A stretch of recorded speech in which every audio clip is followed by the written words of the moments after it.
شاری ڕواندز شاری پاشای گەورە پایتەختی میرنشینی سۆران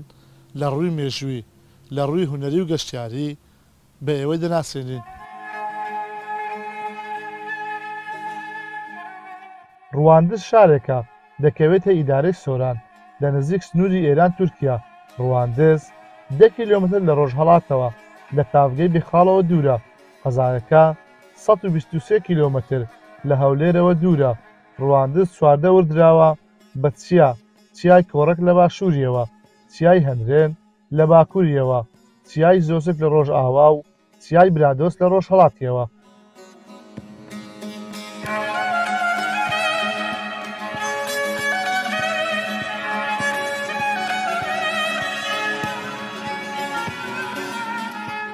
ڕواندز یەکە لە شارە دێرینەکان لە قەزا دێرینەکانی ئەو دەڤەرە. پێش ئەوەی قەزا بێ پێشتر ئەو ناوەندی میرنشینی سۆران بووە کە دەسەڵاتەکانی ئەو میرنشینە زۆر فراوان بووە و دواتر دوای ڕوخانی میرنشینیش لە سەردەمی عوسمانیەکان وەکو ویلایەت وەکو پارێزگا تەعاملی لەگەر کرا. دواتر کراوە بە قەزاوە چەندین قایمقام لەو سەردەمی عوسمانیەکان ئیدارەی ئەو دەڤەرەیان کردووە. دواتریش لە سەردەمی حکوومەتی عێراقیش لە ساڵی 1920 جارێکی دیکە ئێرە کراوە بە قەزاوە. یەکەم قایمقامیش سەید تەهای نەهەری بووە کە لێرە لە ڕواندز قایمقام بووە و دواتریش بەهۆی ئەو بەرەنگاربوونەوە و شۆڕش و پێشمەرگایەتی ئەو دەڤەرە کە لە ساڵی 1970 ڕاپەڕین خەڵکەکەوە ڕوبەڕووی ڕژێمی داگیرکەر دەبوونەوە. بۆیە جارێکی دیکە ئەو قەزایە کردەوە بە ناحیە و بەڵام خۆشبەختانە لە سەردەمی حکوومەتی هەرێمی کوردستان لە 2008 جارێکی تر ئەو اعتیبارەی بە قەزابوون بۆ ئەو شارە مێژوویە گەڕایەوە و جارێکی تر ڕواندز کراوە بە قەزا. دیارە قەزای ڕواندز لە ئێستادا لە یەک ناحیە پێک دێوە دەتوانین بڵێن کە ڕووبەری قەزاکە 482 کیلۆمەتری چوارگۆشەیە و ناوچەیەکی جوگرافیایە و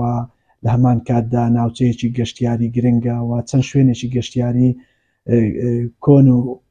گرنگی تێدای وەک بێخاڵ و جندیان و لە ئێستاژدا پرۆژەی وەبەرهێنانی گەورەی تێدا جێبەجێکراوەکو پرۆژەی شنگلبانە و تلەفریکی چیای کۆڕک کە کاریگەری زۆریان بەسەر پەرەسەندنی گەشتیاریەوە هەبووەوە چەند شوێنێکی تریش بوونەتە شوێنی گەشتیاری وەکو ناحیە وەرتێ کە ئێستا خەڵکێکی زۆر ڕووی تێدەکاوە گەشتارێکی زۆر ڕووی تێدەکا و گەلی ئاکۆیانمان هەیە بە هەمان شێوەکەوایە لێرە لە ئێستادا کەرتی گەشت و گوزار لە پێشەوەی کەرتەکانی دیکەیە ئەمە لە پاڵ کەرتی گەشت و گوزاریش هەوڵ دەدەین هەموو کەرتەکانی دیکەی گرنگی پێ بدەین لەو دەڤەرە. ئومێدەوارین کە ئەو دەڤەرە زیاتر بەرەو پێش بچی لە هەموو ڕۆکانەوە و ئێمە چەند لە ڕووی گەشتیاریەوە پێمان باشە لە ڕووی کشت و کاڵیشەوە بەهۆی ئەو ناوچە کشت و کالیانەشی کە هەنا لە ڕووی مەڕووماڵەتەوە زیاتر ئەو ناوچەیە بەرەو پێش بچوو. ئەو شوێنە مێژویانە ئێمە تۆمار کرا لەلایەن بڕێوەتی شوێنەواری سۆران و ئێمە بەپێی ئەو تواناداراییە دیارە نەمانتوانیوە بەپڕژەینە سەر ئەو پرۆژە استراتیژی و گرنگانەی وەکو شوێنەوار یا پرۆژەی استراتیژی تر بەهۆی کەڵەکەبوونی خزمەت گوزاریەکان لە ماوەی ڕابردوو زیاتر خزمەت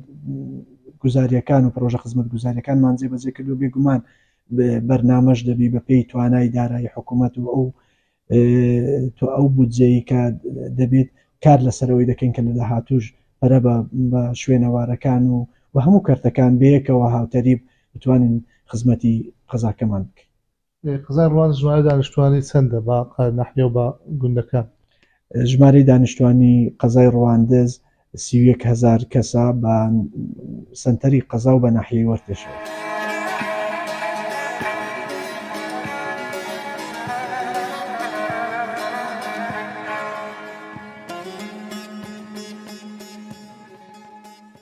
لە سەرەتاکانی سەدەی 16 هەم لە ماوەی فەرمانڕەوایی میرنشینی سۆران ڕواندز یەکێک بووە لە پایتەختی ئەم میرنشینە لە سەرەتای ساڵانی 1970 میر محەممەد کە ناسراوە بە پاشای گەورە ڕواندزی کردە پایتەختی میرنشینەکەی کە دەسەڵاتی ئەم میرنشینە لە سەردەمی میر محەممەد گەیشتە ئەو پەڕی هێزوتوانە تا ساڵی 1936 کە کۆتایی بە میرنشینەکە هات. ڕواندز خاوەندیان هەڵوێست و داستانی شێڕژگێڕانەیە لە دژی زوڵم و سیستەمی ڕژێمە یەکەدواییەکانی عێراق.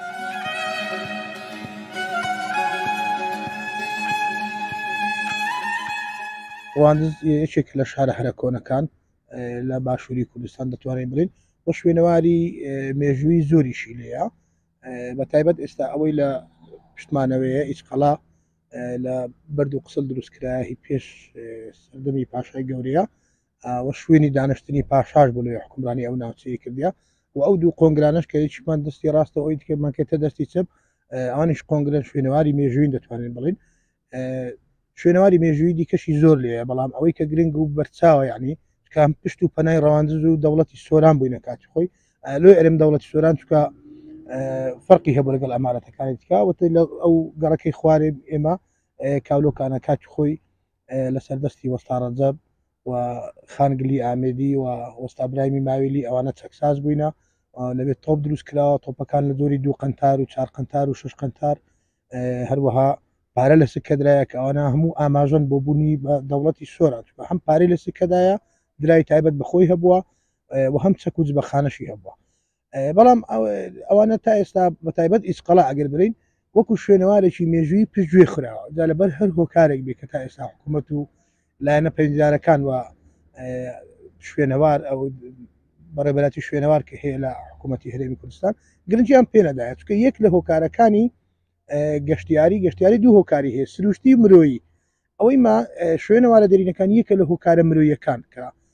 بتوانانی سەرنجی گەشتیاران ڕابکێشی سەرنجی خەڵک ڕابکێشی بۆی بێن سەردانی بکەن وەکو ناوچەیەک بینێتەوە کە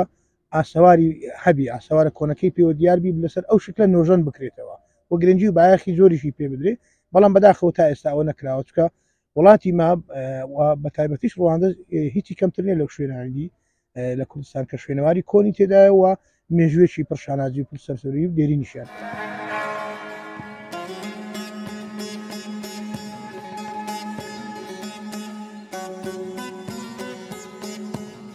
ئەو تۆپی کە ئێستا لە پشتی ئێمەوەیە ئەوە لە سەردەستی وەستا و شارەزا و بلیمەت وەستا ڕەجەب دروستکرایە حتمما پێش ئەو کاتە وەستا ڕەجەب وەکو سەرچاو مێژوویەکان ئاماژەی پێ دەکەن لە رووسیا ئەو خولەی بینیەوە بۆی فێری دروستکردنی چەک و جبە خانەبی و هەم تۆپی دروست کردووە هەم دەبانچی دروست کردووە هەم تفەنجی دروست کردووە ئەو تۆپانە کە ئێستا هەیە لە ساڵی 1925 دروستکراینە بۆ سێ زۆریشیان هەیە زۆرێکیان 2 قەنتارە زۆرێکیان 4 قەنتارە زۆرێکیان 6 قەنتارە ئەوەی ئێستا لێرەیە ئەوە لە زۆری 4 قەنتارە ئەوەی 6 قەنتارەکە پێمە لە مۆزەخانەی بەغدا پارێزراوە و یەک دوو دانشیان کاتی خۆی لە ساڵانی هاتنی جێشی رووسیا بۆ ئێرە ساڵی 1970 خستویانەتە ناو ئاوی ڕووباری کاولۆکان پێمە ئاسەواری نەماوەک ئەو کۆتایی هاتوو ناتوانانی ببینەوە.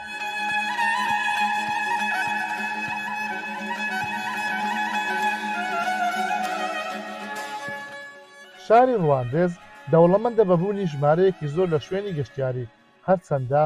ناوچەکە خۆی لە خۆیدا هەموو شوێنی گەشتیاری و سرنج ڕاکێشن بەهۆی بوونی ڕواڵەتی چیاکان و دۆڵ و شێوەی زەوی و ئاو هەوا وای کردووە کە ببێتە ناوچەیەکی گەشتیاری و ساڵانە ڕێژەیەکی زۆر لە گەشتیاران لە دەرەوەی هەرێم و شارەکانی عێراق و کوردستان بەوەبەستی بەسەربردن و گەشت لە وەرزەکانی ساڵ سەردانی دەکەن.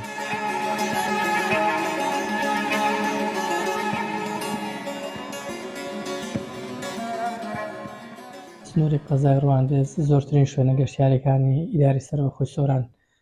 پێک دەهێنێتن بۆ پێیکەوە شوێنگەلێکی گەشتیاری گەلێک زۆرمان هەیە هەر لەو شوێنە سروشتیانە و هەم لەو شوێنانشکەوە وەبەرهێنانی تێکراوە پێشتر خەڵک دەهات بۆ بینینی بێخاڵ و جوندیان بەڵام ئێستا لە سایە و داعمە زۆرێکەوە حکوومەتی هەرێم بۆ کەرتی وەبەرهێنان ئەنجامیدا و 100 پرۆژەی گەورەی وەبەرهێنان لە سنووری قەزای ڕواندز هەن ئەوانش پرۆژەی شنگلوانەی گەشتیاری و هەروەها کۆمەلگەی هاوچەرخی چیای کۆڕەچی گەشتیاری دەتوانم بڵێم پرۆژەی شنگلوانی گەشتیاری ڕواندزی بەرەو قۆناغێکی زۆر باش برد. دەستپێکێک بوو بۆ کرانەوەی ڕواندز زیاتر بەڕووی گەشتیاری بەڕووی هەموو پارێزەکانی عێراق و هەتا دەرەوەی هەرێمی کوردستان و عێراقیش. لە دوای ئەویش پرۆژەی کۆمەلگەی چیای کۆڕەچی گەشتیاری ئەمەش بەڕاستی کەرتی گەشتوگوزاری لە ڕواندز بوژاندەوە، وەرزی لە گەشتوگوزار نەهێشت. پێشتر ئەکرێ بڵێم زیاتر لە وەرزی هاوین و بەهار خەڵک سەردانی ئەم سنوورەیە کرد، بەڵام ئێستا ئێمە لە سنووری قەزا ڕواندز 4 وەرزە گەشتیارمان هەیە. ڕواندز بەو پێیکەوە هەڵکەوتەکەی و تۆپۆگرافیاکەی وێ بەرز و نزمی تێدایە، تەواوی ئەو پێداویستیانەی لێکەوە گەشتیار پێویستی پێ هەم لە ئاو، هەم لە کەپرات، هەم لە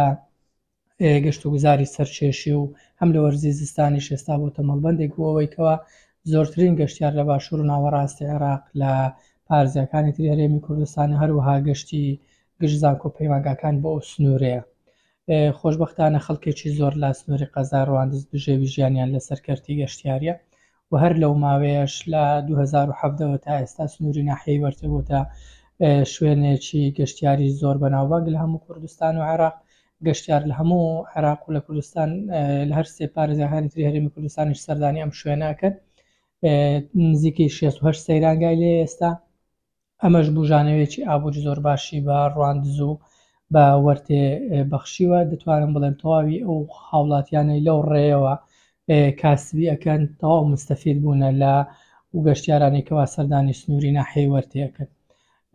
وەکو تریش خەڵکێکی زۆر لە سنووری قەزا ڕواندز بەو پێیکەوە ڕواندز کارگێ و کۆمپانیا و شتیوای لێنێکەوە خەڵک پێوە مەشغوڵ بن زیاتری ستێکتەری گەشتیاریەکەوە ئابووری ڕواندزی بژاندیتەوە. واروها هەر لە دەوروبەری ڕواندزیش لە دۆڵی ئاکۆیان چەندین کەپراتی گەشتیاریمان هەیە. واروها لە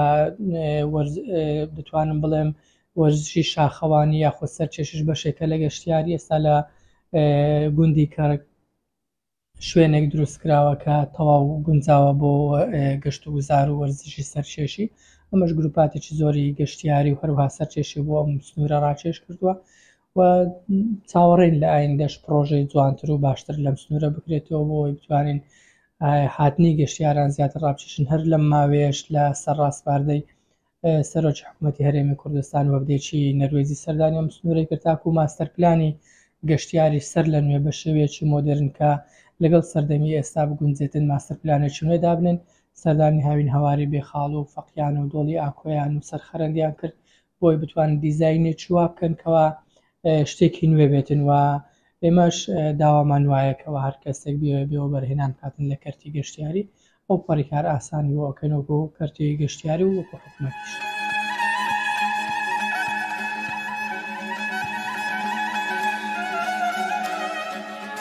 خەرەندی ڕواندز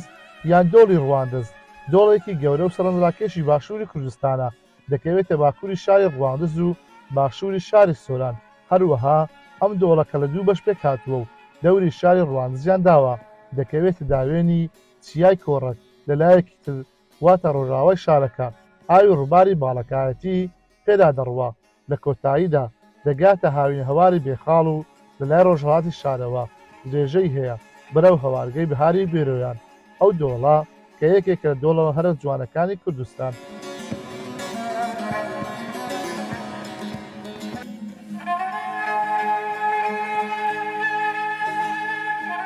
مامۆستا باسی ڕواندز بکەین خەرەندمان دەکرێتە بەرچاو خەرەند گرنگی خەرەند لە ڕووی مێژووی و لە ڕووی گەشتیاری چییە بۆ شاری ڕواندز؟ بەخێر بێ سەر و سەرچاوان خەرەند لەگەڵ ڕواندز دوانەیەک لێکدانا بڕێن بۆ هەمیشە. ڕواندزش سیمایەکی یەکجار جوانی داوەتە ئەو شارە کە شارەکە خۆی جوانە و خەرەند و گەلی خارەڕەشیش شارەکەیان جوانتر کردووە. خەرەندی ڕواندز لە دەری زەمانەوە لەگەڵ بوونی ڕواندزدا تاوەکو ئێسای لەگەڵدا بێ بەسەر قۆناغێکدا تێپەڕیوە و کۆمەڵێک ڕوودا و بە سەرهاتگەلێکی لەگەڵ خۆی داهێناوەتە ئێرانە. ئەگەر باس لە مێژووی بەرخودان و باڵێن لە ڕووە سەربازی و جەنجەکانەوە بکەین، خەرەند پاڵپشت و پەناگەیەکی باڵێن دیوارێکی پۆڵین بە بۆ شار و خەڵکەکەی. نمونەشمان بۆ ئەوە کاتێ ڕووسەکان پێڕش ئەکەنە سەر شاری ڕواندز لەو بەری هەندرێن خۆیانە ئامادەکەن بەرە ئەو ڕووناچی بن کە لە ڕواندز هەبووە ئیدی کەشە و هێرشەکەن نازان ئەو قوڵاییە ئەو دۆڵە هەیە هەمویان زۆربەی زۆریان ئەکەونە نێو خەرندەکەوە ئەمە بۆ خۆی سەربوردەیەکی یەکزار گەورەیە لە ڕووی مێژوویەوە لە ڕووی سەربازیەوە کە دۆڵی ڕواندز یاخود خەرندی ڕواندز پاڵپشتێکی بەهێز بوو بۆی هەمیشە نارەکان نەتوانن بەسەریدا زاڵ بن پێگەیەکی بەهێز بووە لە ڕووی جوگرافیەوە لە ڕووی مێژووی لە ڕووی باڵێن نووسینی شەو لە ڕووی ئەدەبەوە چەندان کەسایەتی هوەری چەندان کەسایەتی ئەکادمی ناوی ڕواندزیان بەکارهێناوە یەکێک لەوانە شێرزاد حەسەنە کە تەمی سەرخەرندی هەیە ڕۆمانی تەمی سەرخەرند خەرندەکەی لەو خەرندەوە وەرگتووە کە ڕۆمانێکی یەکزار تایبەت خۆشە چەندان شانۆگەری چەندان ناو چەندان شعر ینی زۆربەی شعرەکانی باڵێن کە لەسەر ڕواندزەن بێ خەرند نانەبوون ئەگەر ناوی خەرندی تیان نەبێ یەکێک لەو شعرە جوانانش کە نزار خەیلانی شاعریەتی کە بووم خەرندمنی کە چوم خەرندمی کاتمەوە خەرندی یەکێکە لە شعرە هەر جوانەکانی شاری ڕواندز کە تایبەتە بە خەرندی ڕواندز لە ڕووی گەشتیاری شەوەکە ئێستا بۆتە سیمبولێک بۆ ئەو شارە هەموو ئەو خەڵکانەی کە لە ناوەوە لە ناوەڕاست لە باشووری عراق لە دەرەوەی وڵات سەردانەکەن ئەگەر خەرند نەبینن ناگەڕێنەوە بۆیشە ئەبینین هەموو ئێواران من خۆم زۆربەی ئێواران جوانم لەگەڵ خەڵکو و لەگەڵ خەرندی ئێرانەدا هەیە بۆ من مای شانازیە کە چەندان کەسم لە گروپە بیانیەکان ئەوان لە دەرەوەی وڵات دێن باڵێن لە ناوخۆی کوردستان کاتونە ئاشنایەتیم لەگەڵ پەیداکردن و لە دوورەوە یەکترمان ناسیوە لێرە لەسەر خەرند یەکترمان زیاتر لە نزیکەوە ناسیوە بۆ مێژوش هەموو ئەو سەردانانم تۆمات کردووە کە هاتوونەتە سەر خەرند بۆیە هەمومان شانازی بە خەرندەوە ئەکەین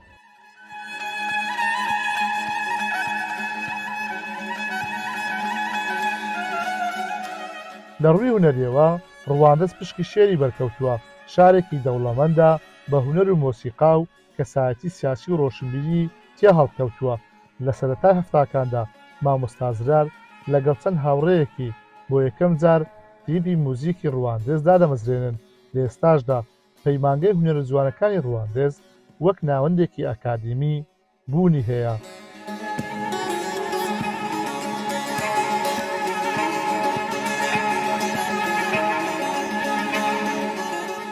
یەکێک لە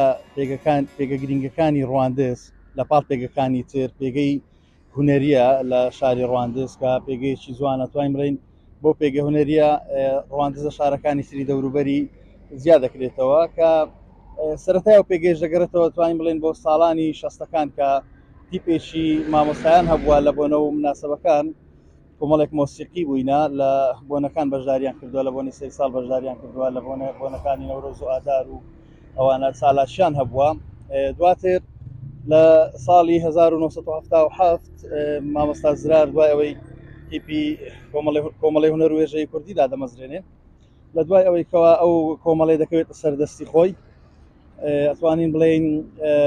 تیپێکدا دەمەزرێ بە ناوی تیپی پاشای گەورە کە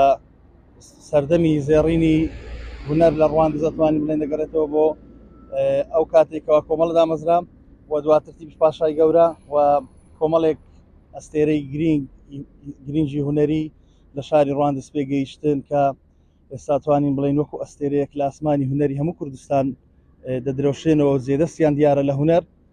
جگە لە پاڵ ئەوانەش هونەری خۆشنووسی هەبووە لە ڕواندز هونەری شانۆ هەبووە شانۆی سەرشەقام ئەو کاتە هەبووە لە شاری ڕواندز کە ئەتوانین بڵێن ئەو هونەرە جوانە ئەو پێگەیە جوانە ڕواندزی گەیاندە ئاستێک کە بێتە دەستە خوشتی شارە گەورەکانی وەکو سلێمانی وەکو هەولێر وەکو بەغدا کە بەهۆی ئەو هونەرە ئەو پێگە جوانەی کای بوو ئێستاش لە دوای دامەزراندنی کۆمەڵە و تیپی پاشای گەورە و پێگەیاندنی نوێیەکی نوێ لە پەیمانگای هونەرە جوانەکانی ڕواندز دامەزراندنی پەیمانگای هونەرە جوانەکانی ڕواندز توانین بڵێن ئەو کاروانە لەو سەردەمیەوە بەردەوام بوو هەتا ئێستاش لە پەیمانگای هونەرە جوانەکان بەردەوامە و لە هەردوو بەشی شێوەکاری موزیک ساڵانە کۆمەڵێک کادیر کۆمەڵێک هونەرمەند و کۆمەڵێک مامۆستا لێرە پێدەگات توانین بڵێن بە شێوەیەکی عام پێگەیەکی جوانی بەرزی هەیە هونەر لە ڕواندز هەمیشە لە پەرسەندن و هەمیشە لە گەشت سەندندایە.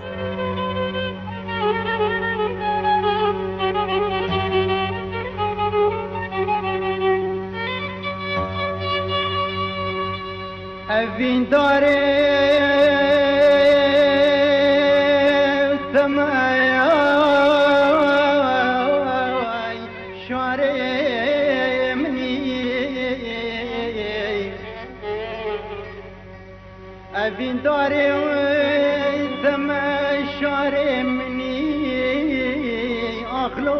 باغی گلای جوتی که زیان تبهاندوی تشور کری سرفام لای تو لاندانی